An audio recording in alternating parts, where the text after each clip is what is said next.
From a young age, I've always been fascinated by helicopters, and of course, video games. I am the Game Collector, and this is Second Opinion Games, and today I review 3 very early helicopter video games.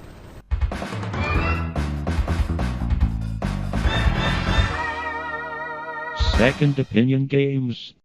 The first game I want to talk about is H.E.R.O Command for the Atari 2600, a game that controls surprisingly well, and that's probably because its building blocks was based off of Defender. Instead of defending people, though, you're defending a truck convoy. However, you probably shouldn't worry about them nearly as much as you should have to worry about the other helicopters that are up in the air and the bombers that are very aggressive and will not hesitate to ram you if it means getting that easy kill.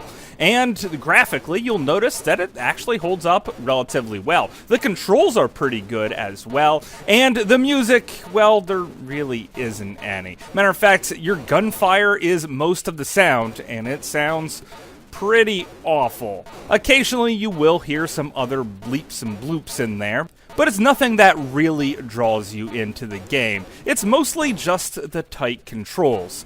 If you happen to clear a board of all the baddies that are out to get you, well then you'll move on to the next level. You'll get an extra life every 100,000 points or so, but trust me, that's not gonna be easy. Sometimes right down to the wire, I barely get off a kill to give me that one more life, just to be taken out really quick a couple seconds later.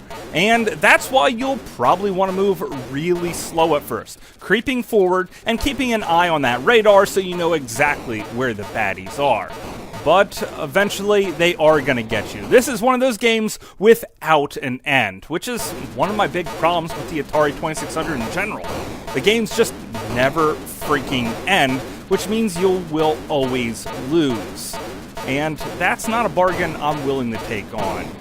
It's pretty good, but the game doesn't offer anything new after the first level. The enemies just become more aggressive and move faster. You clear another level, they become more aggressive and move faster. So in the end, you will always die, even if you do have the top score and say you're the top dog at it.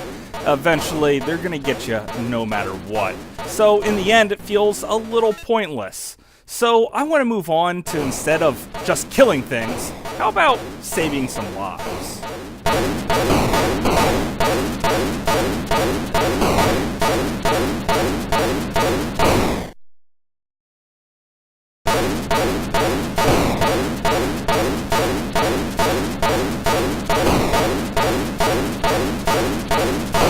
H.E.R.O Command for the ColecoVision is the ultimate life-saving game. Now, the ColecoVision was lucky enough to have 2 different action buttons, one for fire and one to steer your ship, turning it left or right.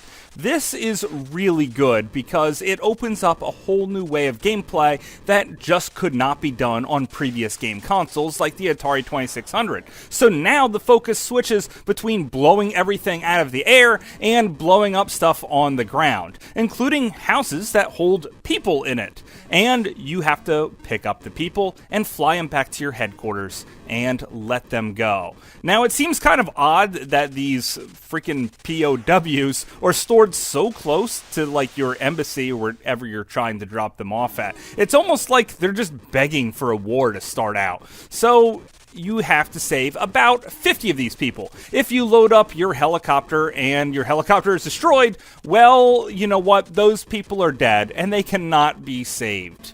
So you have to plan very strategically. Also, there's no real levels in this game. It's all about you choosing what level of difficulty you want from the start, and then to try and see if you can save all 50 people, or even more than half. Eventually, you'll get a score, and that will be your high score, which is why I always keep a high score book handy, because I have to keep track of it for myself.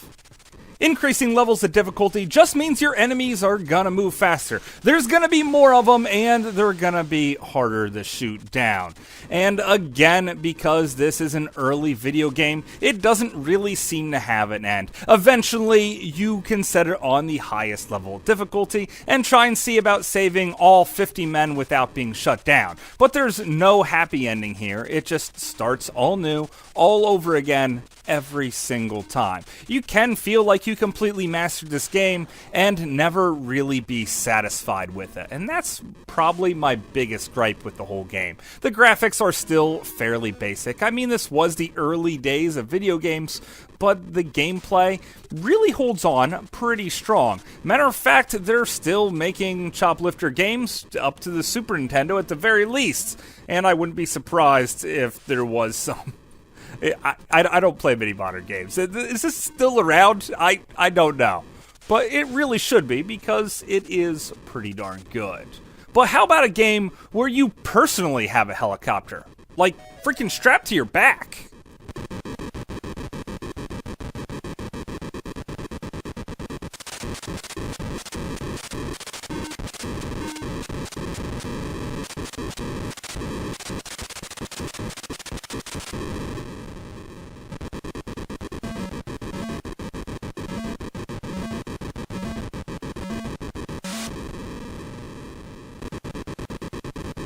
H.E.R.O by Activision came out in 1984, and it stands for Helicopter Emergency Rescue Operations. And this was my favorite game for the Apple IIe computer system. However, I couldn't record off of that for limitation reasons of the stuff that I have, so I'm playing it on the Atari 2600. Which, of course, it's my favorite game for that console as well. The fact that you only have one button on the controller and you have so many things that your character can do is really quite impressive. You have a helicopter, of course, strapped to your back, which means there's no jumping, only pressing up to fly up or fly down or even hover. There's also dynamite at your disposal, which you set on the ground by pressing down, and then hopefully quickly moving away very fast, because when it goes off and it has a very short fuse, you will die if you're standing too close to it. It's also used for breaking walls. You have to use every stick of dynamite very sparingly though, because if you run out and there's a wall between you and the miner, well, it's pretty much game over. You don't get any more dynamite every single life, so eventually if you run out of that dynamite, you're gonna lose. You also have laser eyes. They're activated by the action button. And let's just face it, you're using lasers on bugs and bats and snakes and worms and other spidery things.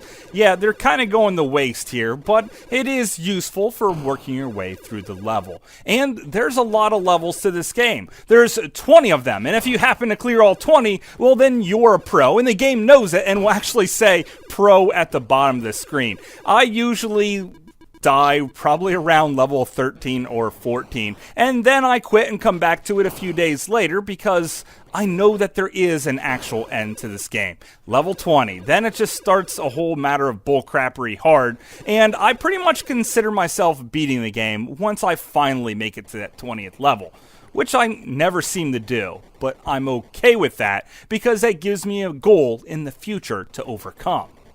And that's probably why it is my favorite Atari 2600 game. The fact that it feels like there's a real ending to it, and there's so many levels, and the game gives you a purpose. On top of it, the controls are all spot on. There doesn't seem to be any music, but the reward from rescuing these downed miners is more than enough to keep you pushing forward. And that's why this H.E.R.O is probably the first great character in video games. But that's just my opinion. Thanks for watching.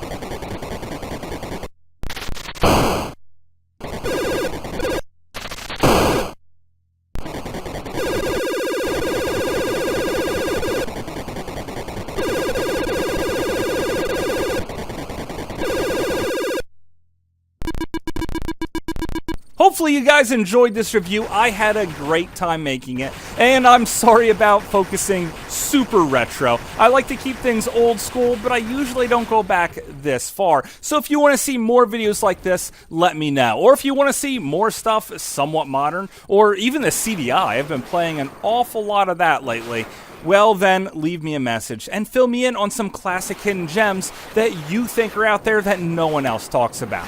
So until later, I will see you again, guys.